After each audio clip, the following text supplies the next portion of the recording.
లంకేశ్వరి cinema success తర్వాత సాహు గారు పట్ గారు నిర్మాత మేము వచ్చి శ్రీవారిని దర్శించుకోవాలనుకున్నాం. సో అప్పుడు కొన్ని పరిస్థితులు రాలేకపోయాం. సో అది ముందు ఆ మొక్కు చెల్లించుకుందాం అని ఇక్కడికి వచ్చి శ్రీవారిని దర్శించుకున్నాం. చాలా గొప్ప దర్శనం అయింది.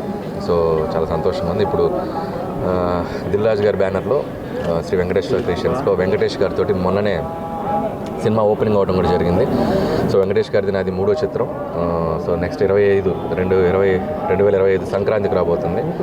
సో అది జూలై ఆగస్ట్ నుంచి షూటింగ్ స్టార్ట్ అయ్యి జూలైలో ఒక 1 వీక్, ఆగస్ట్ నుంచి కంటిన్యూస్ స్కెడ్యూల్తో నవంబర్కి ఫినిష్ చేసి సో సంక్రాంతికి మళ్ళీ మీకు F2 సర్లేరు నీకెవరు ఈ 2 సంక్రాంతి తర్వాత నాకు మళ్ళీ 3వ సంక్రాంతి మళ్ళీ మీ అందరినీ నవ్వులతో ముంచెత్తడానికి వెంకటేష్ గారు నేను ముందుకు రాబోతున్నాం. సో చాలామంది ఇది F4 అనేదో అనుకుంటున్నారు, బట్ ఇది F4 కాదు. సో మళ్ళీ ఇది ఒక వేరే జానర్లో ట్రై చేస్తున్నాను వెంకటేష్ గారు నేను. ఇది ఒక డిఫరెంట్ జానర్. సో అలాగే దీంట్లో ఇంకో హీరో అని కూడా బయట చాలా గాసిప్స్ వస్తున్నాయి. సో దీంట్లో వెంకటేష్ గారు సోలోగా యాక్ట్ చేస్తున్నారు. ఇంకో హీరో ఎవరూ లేరు ఈ సినిమాలో. So Venkatesh garu solo and Meenakshi Chaudhary, Aishwarya Rajesh casting అంతా కూడా మేము చెప్పడం జరిగింది.